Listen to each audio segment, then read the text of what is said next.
Hey friends, Abby Johnson here. And I just got done filming an episode of my podcast, Politely Rude with Abby Johnson. So I just finished the second episode. So if you haven't listened to the first episode, go listen to that. So I just finished episode 2 and we had an awesome guest. So anyway, but I wanted to specifically respond to an article that was written. As most of you know, I spoke at the Republican National Convention, and I talked about abortion having a smell. And it was sort of like ad-libbed. I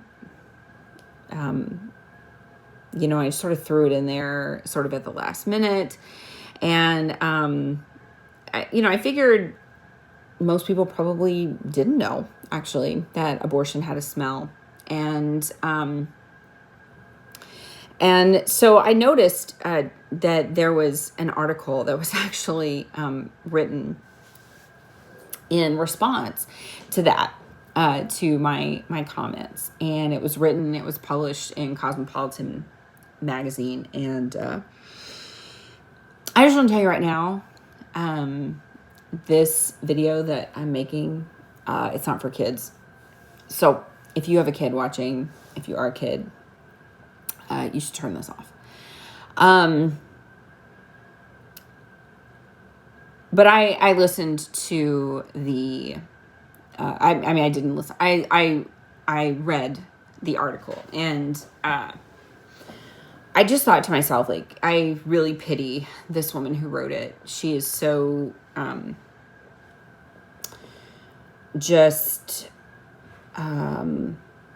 ignorant about abortion. And she, of course, has had an abortion, and so she was really trying to, justify her decision to have an abortion. And she was saying, oh, you know what abortion smelled like? It smelled like, apple juice after my procedure, and it smelled like, Maker's Mark and whatever as I celebrated my anniversary to my husband, and it smelled like, my baby's heads as I, chose to have children when I wanted them, and, all this BS. But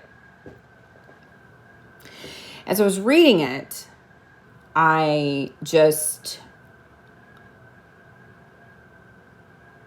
wasn't even like mad about it.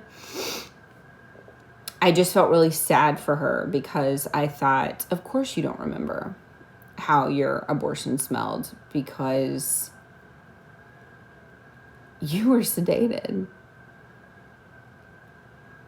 And you know why you were sedated?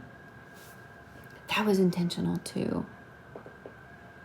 We sedated you so that you wouldn't remember what your abortion smelled like.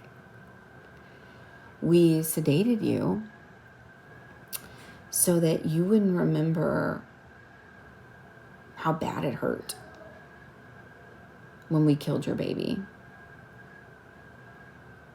When that powerful suction machine went into your uterus and sucked your baby out. You know why else we sedated you? We sedated you so that you wouldn't remember what was said in that room. So that you wouldn't remember the foul, nasty comments that the abortionist said when he rolled up on his stool and he made gross comments about your genitalia, or about the stretch marks on your inner thighs, or about the piercing that maybe you had, or about the smell that he smelled when he put his face right in between your legs. We wanted to sedate you so that you wouldn't hear that either. No, you don't remember what your abortion smelled like. You don't remember that, chickie. But we do. You don't remember it, because we kept you nice and sedated to protect you and to protect the abortionist, who was probably saying really vile and disgusting things while he killed your baby. And to protect the nurses and the workers around you who were laughing at your expense. You don't remember. But the woman who was back in the POC lab, who took that big old jar of blood, that big old glass jar of blood and baby parts, when she dumped that into a glass baking dish and then had to fish out your baby's arms and legs, she knows what it smelled like. She remembers that it had a smell.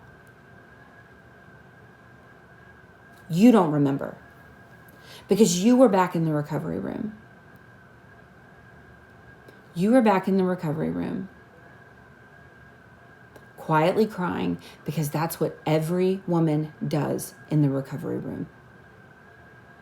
She quietly sobs, and she's given about 20 minutes to justify what she's just done. No matter how pro-choice she walks in that day, every woman cries in that recovery room because that's the moment that her reality hits her. And you cried that day too.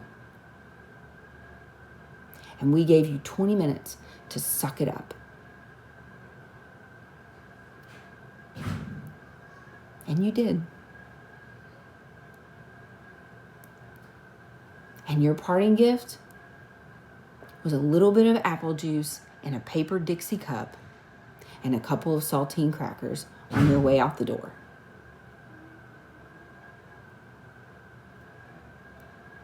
That's what you remember.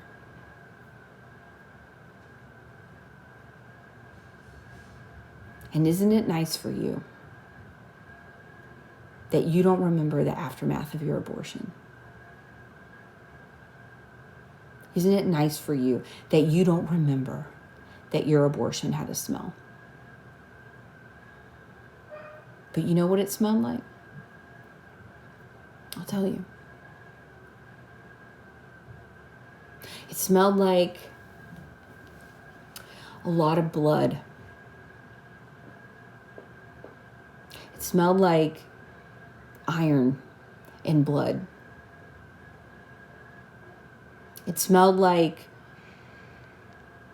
what a bunch of old pennies smell like when they sit in water for a long time.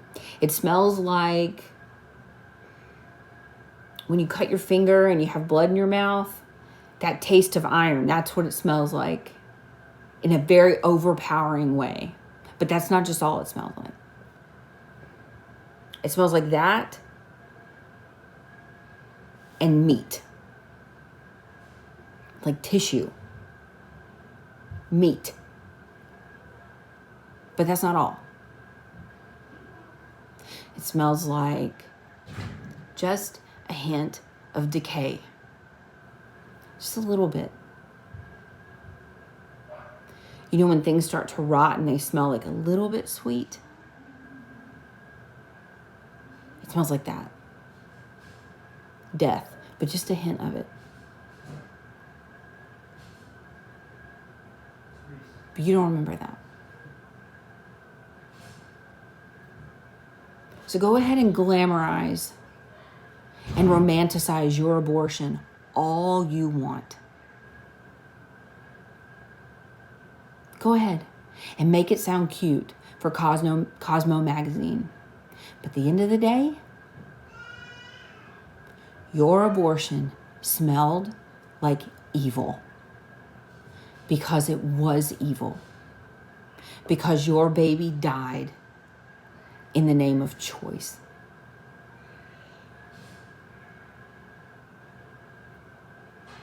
And you can make it sound as cute and as sterile as you want to.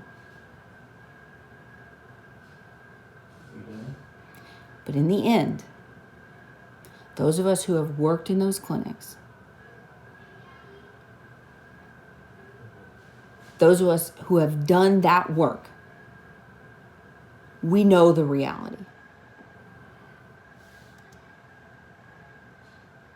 We know what really takes place. You can justify it all day long. But truth is still truth. And what you're living in is not truth.